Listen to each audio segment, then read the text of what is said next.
Gentlemen, welcome back. I'm Babyface P. Marley let me build something cool for my birthday, and if you saw from the thumbnail and the title, it's an M16a4. Got him!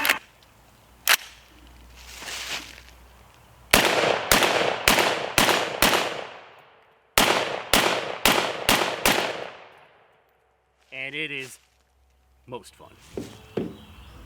Now, what makes for an A4? Mostly the front end.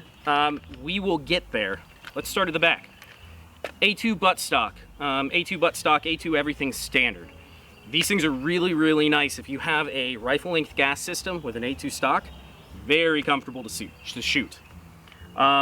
Further, all the way on the rear, if you really want to clone, well, if you want to partially clone, get yourself a Blue Force Gear sling adapter and a Blue Force Gear sling.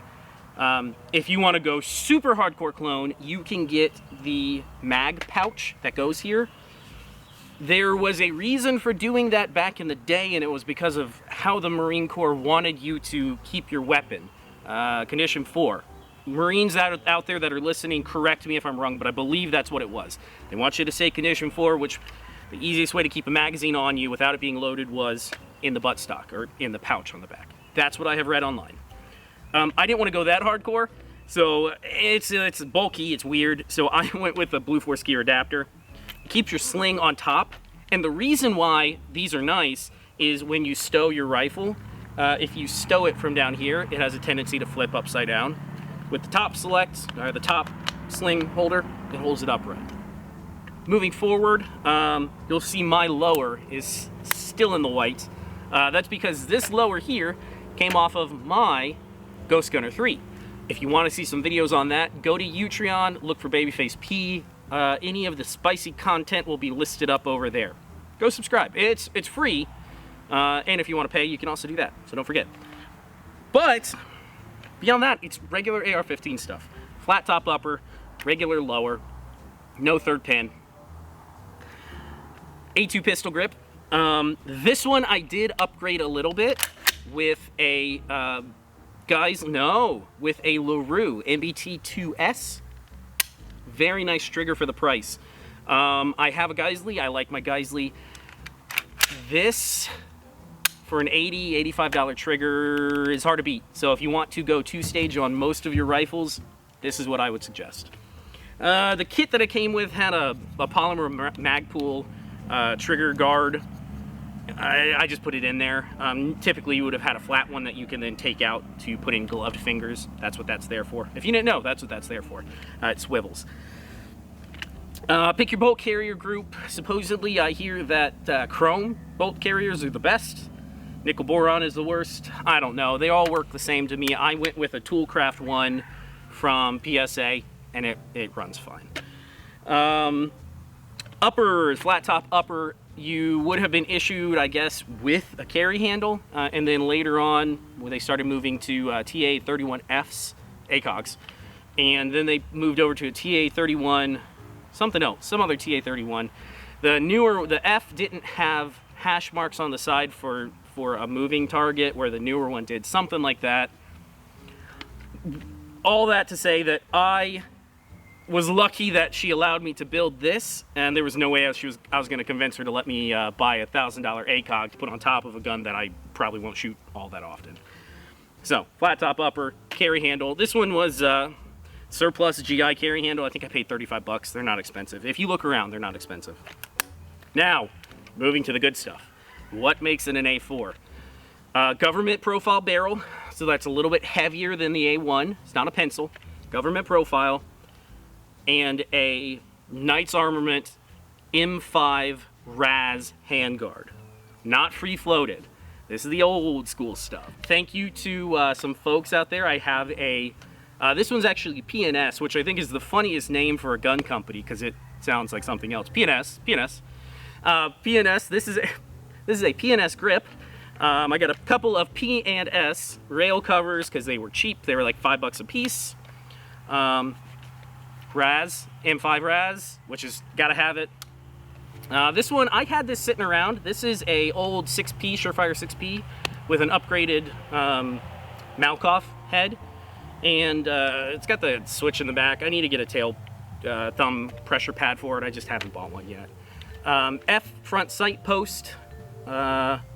This one here, so I was having a hard time finding a government profile barrel with an F front sight post for a reasonable price. I found this nitride barrel.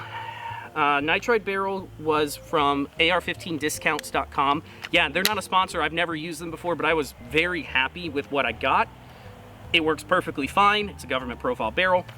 And then I ended up getting a front sight post from BCM. I got a couple things on here from BCM, but specifically front sight post. I did the pinning myself. There is a video on my channel on how to pin one of these if you put a brand new virgin front sight on a barrel. If you do that, if you follow this here, it was like $150.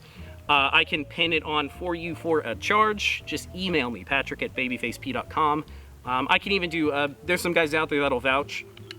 I had a guy that sent me some A1 parts, A1 barrels, and I pinned his A1 barrels for him too. He was happy with how they turned out. So if you want that self-promotion, I can handle that for you. Just get in contact. The front sight does not come with a sling swivel. I didn't realize that, so make sure you order yourself a sling swivel and triangle front handguard retainer. I was under the impression it was a round handguard retainer. It's not. It's a triangle. I thought those went out of style with the A1s. Not the case. So if you are building one of these and you're wondering what style of handguard retainer, it's a triangle. Typical A2 bird cage. That kind of rounds you out. Get a bunch of old GI mags, some OK Industries, some Brownells. You saw when I was shooting earlier, Brownells bags. They're made to the same spec as the Colt and the OKs. They're probably even, I'd have a feeling they're made by OK. I don't know that for a fact, but I bet you they are. Magpools, they had Magpools back then. People loved them, people still like them. That's pretty much it. The only other thing that I am looking for, if somebody out there wants to help send something my way, I'll pay for it if you give me a good deal. I'm looking for a PEC 2. Remember, I do have night vision and I do enjoy shooting at night.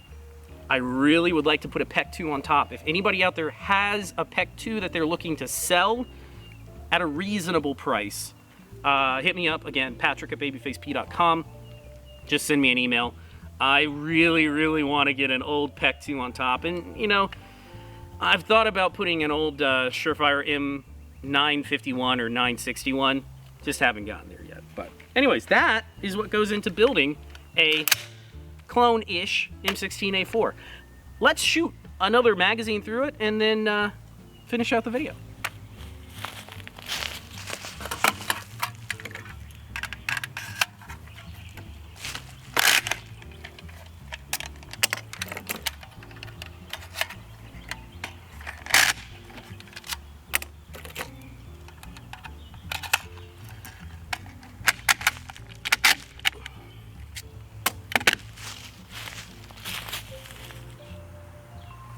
All right, got a Magpul mag, insert, rack at home.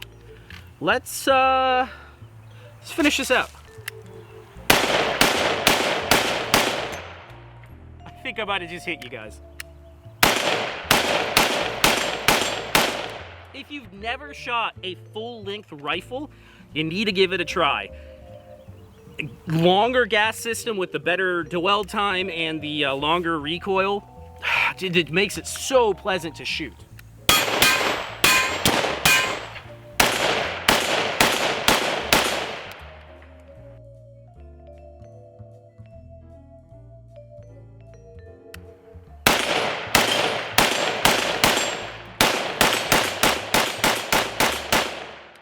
There we go. A little ammonia-y, but that's it.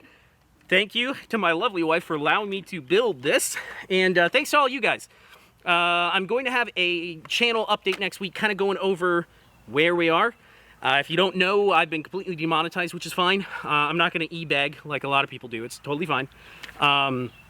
If you want, you can go to utreon.com/c/babyfaceP. That will take you over to where my spicy material lives. No, not that kind of spicy material. Get your head out of the gutter. But over there, we are going to be building a set me very soon. Things that can't live here on YouTube will be going over there. So join me over there. Again, it's free. You don't have to pay anything. If you want to, they do have a subscription tier. It's like $5 a month.